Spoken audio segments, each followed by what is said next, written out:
माझं बाळ तर एवढं गुटगुटीत दिसतंय, एवढं छान त्याचं वजन आहे, परंतु त्याचं एचबी का कमी आहे? ती मुलं दिसताना मात्र गुटगुटीत दिसतायत. बाळ दिवसभरामध्ये काय काय खातंय? 4 आणि 5 एचबी असेल, तर त्याला मग शेवटी रक्त भरण्याशिवाय तो पर्यायच राहत नाही. आयर्न आणि कॅल्शियम ही दोन्ही औषधं दिली जातात लहान मुलांना किंवा कोणत्याही पेशंटला. आपण एक छोटासा टॉपिक आज डिस्कस करू. गाईचं दूध बऱ्याचदा लहान मुलांना दिलं जातं आणि बऱ्याचदा हा काही खात नाहीये, मग दूध तरी द्या म्हणून मग दिवसभर खूप त्याच्यावर दुधाचा मारा केला जातो, बाटलीने दिलं जातं.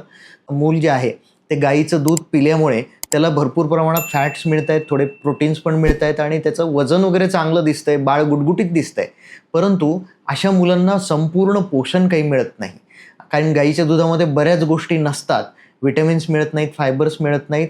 सगळ्यात महत्त्वाची म्हणजे आयर्नची कमतरता होते. लोह त्यामध्ये अतिशय कमी प्रमाणात असतं आणि दुसरी गोष्ट, जे गाईचं दूध आहे त्याच्यामुळे आतड्याला आतल्या बाजूने थोडीशी सूज येते, बारीक प्रमाणात रक्तस्राव होतो. गाईच्या दुधामधलं जे प्रथिनं असतात ते आयर्नचं ॲब्सॉर्प्शन किंवा शोषण आतड्यांमधनं होऊ देत नाही आणि त्याच्यामुळे ही जी मुलं असतात ही आम्ही बऱ्याचदा हॉस्पिटलमध्ये बघतो की ती मुलं दिसताना मात्र गुटगुटीत दिसत आहेत आणि त्यांना तपासणी केली की त्यांचं हिमोग्लोबिन हे 4-5 असंच असतं आणि त्या बाळाच्या आईला पटतच नाही की माझं बाळ तर एवढं गुटगुटीत दिसतंय, एवढं छान त्याचं वजन आहे, परंतु त्याचं एचबी का कमी आहे?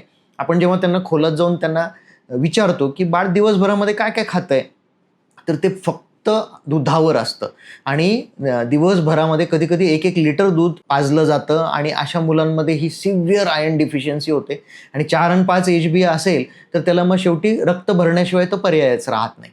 आणि हा जो महत्त्वाचा काळ असतो आपला पहिल्या 1-2 वर्षांचा, त्यावेळेस मेंदूची वाढ होत असते आणि मेंदूच्या चांगल्या वाढीसाठी आणि चांगला बुद्ध्यांक असण्यासाठी आयर्नची खूप गरज असते आणि त्याच पिरियडमध्ये ही आयर्नची कमतरता ह्या गाईच्या दुधाचा सेवनामुळे होते.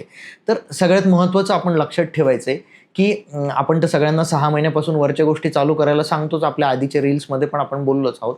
1 वर्षानंतरच्या बाळांमध्ये गाईचं दूध किंवा वरचं दूध हे फक्त 1 किंवा 2 कप दिवसामध्ये द्यायचं आहे. त्यातनं जेवढं प्रथिनं वगैरे मिळतील तेवढंचसाठीच आपल्याला त्या गाईच्या दुधाची किंवा वरच्या दुधाची गरज आहे, त्यापेक्षा जास्त दुधाची बिलकुल गरज नाही.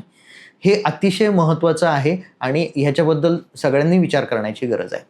दुसरा एक महत्त्वाचा मुद्दा आहे, रक्त कमी आहे, हिमोग्लोबिन कमी आहे, ॲनिमिया आहे आणि डॉक्टरांनी आपल्याला आयर्न दिलंय. बऱ्याचदा प्रिस्क्रिप्शनमध्ये आयर्न आणि कॅल्शियम ही दोन्ही औषधं दिली जातात लहान मुलांना किंवा कोणत्याही पेशंटला. तर आपल्याला लक्षात घ्यायचं आहे की आयर्न आणि कॅल्शियमच्या गोळ्या किंवा औषधं एकाच वेळेला दोन्ही घेतली तर कॅल्शियम त्या आयर्नचं आतड्यामधनं शोषण्याची जी प्रक्रिया आहे ती होऊ देत नाही, त्याच्यामुळे आयर्नचा इफेक्ट होत नाही. त्यामुळे आयर्न आणि कॅल्शियम कधीच एका वेळेला घेऊ नये. त्याच्यामध्ये कमीत कमी 2 ते 4 तासाचा गॅप असला पाहिजे ह्या दोन्ही औषधांमध्ये. हे अतिशय महत्त्वाचं. धन्यवाद.